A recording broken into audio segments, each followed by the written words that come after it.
Hello and welcome back to All About Community again. My name is Robert L. Harris and I am your host. And when we went to break, I was speaking with the District Attorney of Alameda County, Pamela Price. Pamela, could we regress for a moment and talk a little bit more about enhancements and how those charges are brought about?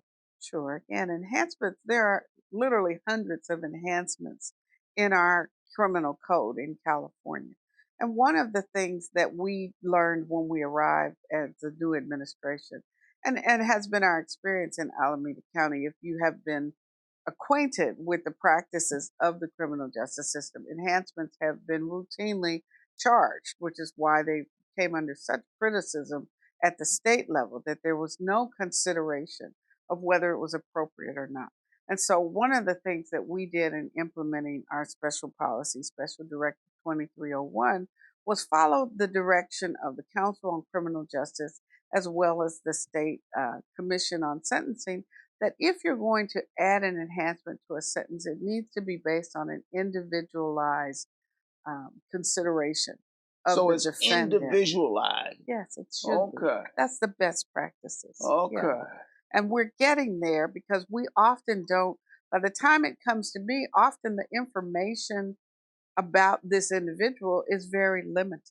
And Now, so we're still working through that. Now, there has been all over the media a recall petition. You have any comments on that? Would you like to say anything about that?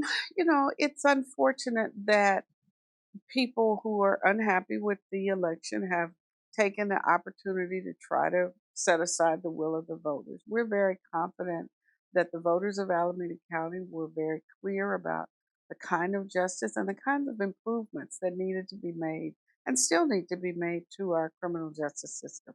So I'm hoping that people will give us a chance to really uh, get the system back on track, because it really is back on off track. It's not serving victims. It's not serving people who are causing harm. It's a system that's in crisis. And so it's going to take time for us to fix that. And pointing fingers at me and making me accountable for everything that happens in Oakland is really not. Do you feel as though you've been treated fairly? No, not at all. I'm not the mayor of Oakland. I'm not the police chief. I have And speaking of the 14 police chief, cities. I've heard some people from the law enforcement area indicate that they have some problems with you as well. So, especially the chief of Livermore. And, I guess those things happen. But the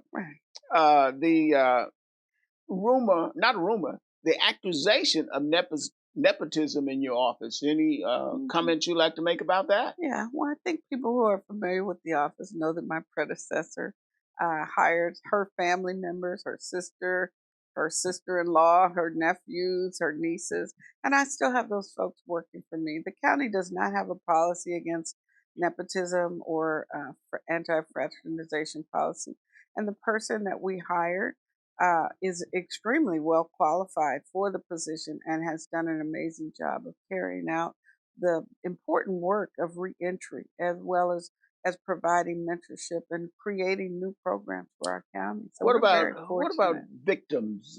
The support for victims, people. The accusation has been made that you have no concern for what happens as it relates to victims. Now, I'm confused about that because I understand that there is an office of victims or something in the DA's office. Yeah. Can you explain that? It is unfortunate that we have a lot of folks who have been harmed in this community, and we know that. And certainly my heart goes out to people who have suffered the loss of a loved one or injury.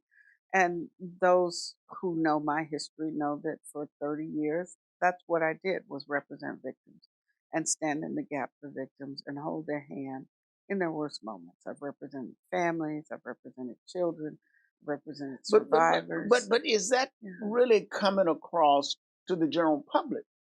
I'm not sure. I think that the media has an interest in creating this scenario to overturn the election because they will make money if we have to go through that process. And so it's unfortunate that I, as well as other victims, are being exploited for political purposes. You know, we do have a victim witness advocates division, and we invested in that very early on. That was one of my priorities. We've served over 6,000 victims. And so the loudest voices in the room are not the only voices. We have victims that come to us But that say that they want but restorative Madam DA, justice. does that resonate? I mean, has that been brought out so that the people, the community, our viewers know about that? If your viewers are watching what we're doing on our social media platforms or at community town halls, we're getting that word out there. You won't see it on NBC or But CBS. there's They a don't talk website they can about get it it. from, isn't it? Yes, it is. ALCODA at AC at .org. Yeah. Okay, Mhm. remember that website, and it will be on your screen so you can go and look for yourself. We have to go to break, so don't touch that remote. Matter of fact, just put it down. We will be right back with All About Community. Again, my name is Robert L. Harris, and my guest is District Attorney Pamela Price.